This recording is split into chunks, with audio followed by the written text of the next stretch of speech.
अगर exit poll में BJP हारती हुई दिखती तो शेयर बाजार गिर जाता। बड़े बड़े धन्ना सेठ एग्जिट पोल के नाम पर अरबों का मुनाफा पीटते हैं। पहला कारण ये है। अब फर्जी एग्जिट पोल जारी करने का दूसरा कारण भी समझिए। दूसरा कारण जयराम रमेश ने बताया है।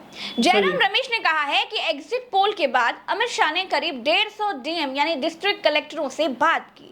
डिस्ट्रिक्ट कलेक्टर वही जो वोटों की गिनती के समय सबसे बड़ा चुनाव अधिकारी होता है। Hello, welcome back to my YouTube channel. मैं हूं शमशेर। आई होप कि आप सब लोग ठीक ठाक होंगे, अच्छे से होंगे।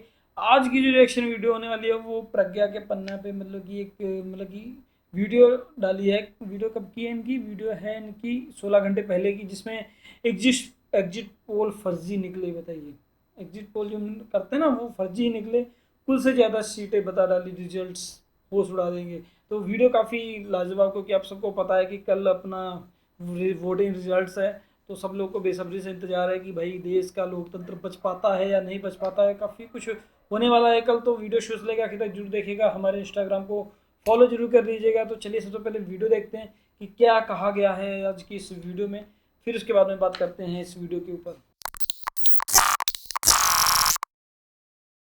नमस्कार दोस्तों, एग्जिट पोल कितना सही है इसको समझने के लिए जी न्यूज को देखिए। हरियाणा में कुल 10 सीटें हैं, लेकिन महामानव की सेवा में सदैव तत्पर चैनल एनडीए को 16 से 19 सीटें जिता रहा है। वाह भाई, ये भी सही है। 10 सीटों पे 16 से 19 सीटें मिल रही हैं। कुल 10 सीटों में कोई 19 सीटें कैसे जीत सकता है भाई? अगर आपके पास कोई जवाब हो तो दीजिए। अब खुद को नंबर 1 कहने वाले चैनल को देख लीजिए। मोदी जी के साथी बिहार की लोक जनशक्ति पार्टी यानी कि एलजेपी मात्र 5 सीटों पर चुनाव लड़ रही है, लेकिन ये लोग इस पार्टी को 6 सीटें जिता रहे हैं। है ना अद्भुत? अब ये अद्भुत क्या है भैया, ये क्या है भैया? नंबर 1 चैनल झारखंड में सीपीआईएम मात्र 1 सीट पर चुनाव लड़ रही है, लेकिन एग्जिट पोल 3 सीटें जिता रहा है। वाह भाई, वाह भाई। जी न्यूज को जरा फिर से देखिए। हिमाचल प्रदेश में केवल 4 लोकसभा सीटें हैं, लेकिन महामानव के कदमों में इसने 6 से 8 सीटें दे रखी हैं। कहां से पैदा हो गई जी ये सीटें? और भैया इनका तो लगी रिकॉर्ड चल रहा है भाई, कहां से सीटें निकाल रहे हैं। दरअसल दोस्तों, एग्जिट पोल जैसा कुछ है ही नहीं। एक खेल खेला गया है कि किसी भी तरीके से महामानव ने जो कहा है, जो 400 का सपना देखा है, उसको साकार कर डालो बस। खुद को नंबर 1 कहने वाले चैनल का ये एग्जिट पोल देखिए। ये लोग एनडीए को 361 से 401 सीटें दे रहे हैं, बीच में 40 सीटों का अंतर है। मतलब 361 से 401 के बीच कहीं एनडीए की सीटें आ सकती हैं। तो फिर भैया तुमने सर्वे किया ही क्यों है? सीधे लिख देते 1 से 400 के बीच सीटें एनडीए की आएंगी, बीच में कितनी भी सीटें आती तुम्हारा सर्वे तो सच साबित हो जाता। काहे का एग्जिट पोल भाई? काहे का एग्जिट पोल के लिए तुमने इतना नाटक कर दिया? खैर दोस्तों, अब ये पोल्स ऑफ पोल्स भी देख लीजिए। चाणक्य है, देखिए इसने +-15 करके वो 400 का आंकड़ा लिख दिया, जो आंकड़ा महामानव देखना चाहते थे। ये 399 भी लिख सकता था, लेकिन नहीं लिखा। सोचिए क्यों? दिमाग दौड़ाइए। आप सोचिए तो जवाब खट से मिल जाएगा। राहुल गांधी से एग्जिट पोल के बारे में पूछा गया तो उन्होंने कहा कि ये मोदी पोल है। इसका नाम एग्जिट पोल नहीं है, इसका नाम मोदी मीडिया पोल है। ये मोदी जी का पोल है, सही बात है। पोल है उनका। सर कितनी सीटें आ रही हैं आपके हिसाब से? सरकार बन रही है। सिद्धू मूसेवाला का सॉन्ग सुना आपने? 295। दोस्तों ये 295 मतलब सिद्धू मूसेवाले सॉन्ग को रिप्रेजेंट कर दिया भैया राहुल गांधी ने। सही बात है। क्या सिर्फ लोगों को भ्रम में रखने का एक तरीका है। अगर एग्जिट पोल में बीजेपी हारती हुई दिखती तो शेयर बाजार गिर जाता। बड़े बड़े धन्ना सेठ एग्जिट पोल के नाम पर अरबों का मुनाफा पीटते हैं। पहला कारण ये है। अब फर्जी एग्जिट पोल जारी करने का दूसरा कारण भी समझिए। दूसरा कारण जयराम रमेश ने बताया है। जयराम रमेश ने कहा है कि एग्जिट पोल के बाद अमित शाह ने करीब 150 डीएम यानी डिस्ट्रिक्ट कलेक्टरों से बात की। डिस्ट्रिक्ट कलेक्टर वही जो वोटों की गिनती के समय सबसे बड़ा चुनाव अधिकारी होता है। हार जीत सब उसके हाथ में होती है। अब चुनाव आयोग ने कहा है कि सबूत दीजिए कि अमित शाह ने डीएम लोगों से बात की। अब जनता भी सवाल चुनाव आयोग से पूछ रही है और कह रही है कि अगर सबूत दे दिए तो तुम अमित शाह का कर क्या लोगे, पहले तो ये बता दो। अखिलेश यादव ने कहा एग्जिट पोल का आधार ईवीएम नहीं है, डीएम है। प्रशासन याद रखे, जनशक्ति से बड़ा बल और कोई नहीं होता। ये जो एग्जिट पोल है ये अमित शाह और नरेंद्र मोदी के पंटरों द्वारा तैयार किया गया है। ये उनके लिए व्यवसाय है। इससे अपना वैसे ही मनोरंजन करिए जैसे किसी मनोरंजन के कार्यक्रम के साथ करते हैं, और उतने ही वेग से खारिज भी करिए जैसे किसी झूठी और फर्जी खबर को किया जाता। जनता की एग्जिट पोल ने इंडिया गठबंधन को पूर्ण बहुमत दिया है और यही जनादेश भी स्पष्ट बहुमत साबित होगा। ओके 4 जून का इंतजार कीजिए, परेशान मत होइए, क्योंकि पिक्चर तो अभी बाकी है। इस फर्जी एग्जिट पोल के पीछे बहुत सारे खेल छुपे हुए हैं दोस्तों। अखिलेश यादव कहते हैं कि जो बेचारे सत्ता के दबाव में टीवी के स्क्रीन पर झूठे आंकड़े देने को मजबूर हैं, वो भी अकेले अकेले में दबी जुबान में कह रहे हैं कि भाजपा हार रही है।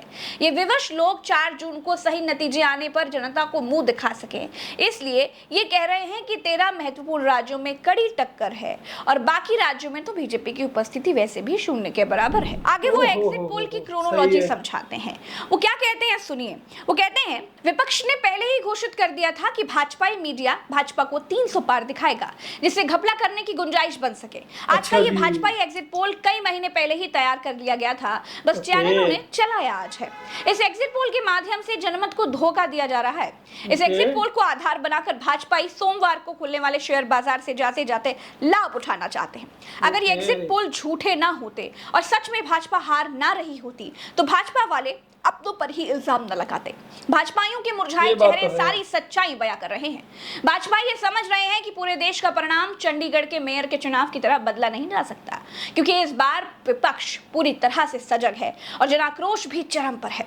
भाजपा से मिले हुए भ्रष्ट अधिकारी भी सर्वोच्च न्यायालय की सक्रियता देखकर धांधली करने की हिम्मत नहीं जुटा पा रहे, साथ ही वो जनता के क्रोध का भी शिकार होना नहीं चाहते।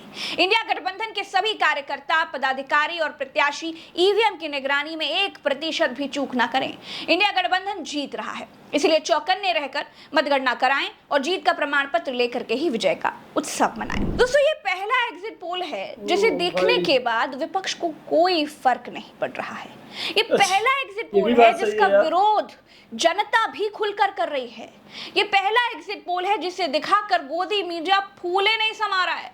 ये पहला एग्जिट भाई, इतनी चाटुकारिता करने का भी क्या फायदा भाई। जनता जब शरेआम सच दिख रहा है, लेकिन उसके ऊपर जानबूझ के पर्दा। यार, जिस तरीके से मोदी जी ने G20 को मतलब कि अच्छा दिखाने के लिए गरीबों के ऊपर एक ग्रीन चादर बनवा दी थी, उसी तरीके से ये भी एग्जिट पोल एक चादर है, मतलब कि रिजल्ट्स के ऊपर में, कि लोगों में हाइप बनी रहेगी, यहाँ बीजेपी जीत रही कई चीज पोल है जिसमें 400 का आंकड़ा पहले अपनी टैली में लिखकर महामानव के जूते कौन चाटेगा इसकी होड़ लगी हुई है। ये पहली बार है कि देश के वरिष्ठ पत्रकार गोदी मीडिया का एग्जिट पोल स्वीकार करने के बजाय डट कर खड़े हुए हैं। पहले चरण से लेके आखिरी चरण तक हम जिस हिसाब से चल रहे हैं, और ये आंकड़े मैं पहले भी बोल चुका हूँ, मेरे हिसाब से बीजेपी का अपना खुद का जो टोटल सीट्स रहेगी ये 230 से 235 के बीच में रहेगी, ऐसा मेरा आकलन। मेरा मानना ये है कि जहां 60-70 सीटें अशोक जी घटा रहे हैं, मैं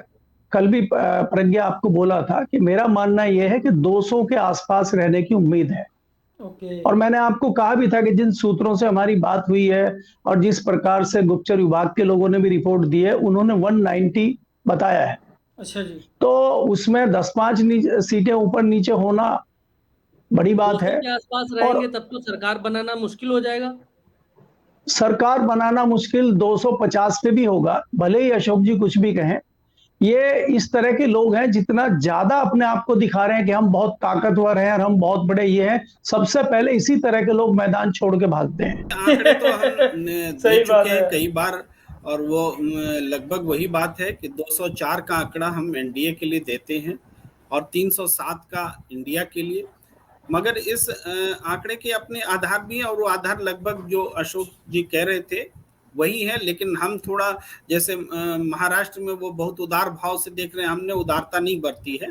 हमने पूरे जो एक्सपेक्टेशन है उसको रखा है कि नहीं 30 सीट आएगी इंडिया को तो आएगी, इस तरीके से रखा है, तभी ये 300 फिगर पहुंचता है। अगर उतनी उदारता रखेंगे तो फिर नीचे जाएगी। तो ये है, अब है कि हमारे उदारता बरतने या निर्मम होने से तो कोई परिणाम बदलने वाले नहीं है, जो होना है वही होना है। तो जनता जो है एक रूट तय कर लेती है करना क्या है, और हम जिसको जनादेश बोलते हैं, और जनादेश सत्ता को उखाड़ने का है, ऐसा साफ साफ महसूस हो रहा है। वानखेड़े जी, प्रेम जी और मलिक साहब के आंकड़ों का एक बीच में औसत निकाल लें तो 210-220 पर अपन इस सौदे को तय कर लेते हैं।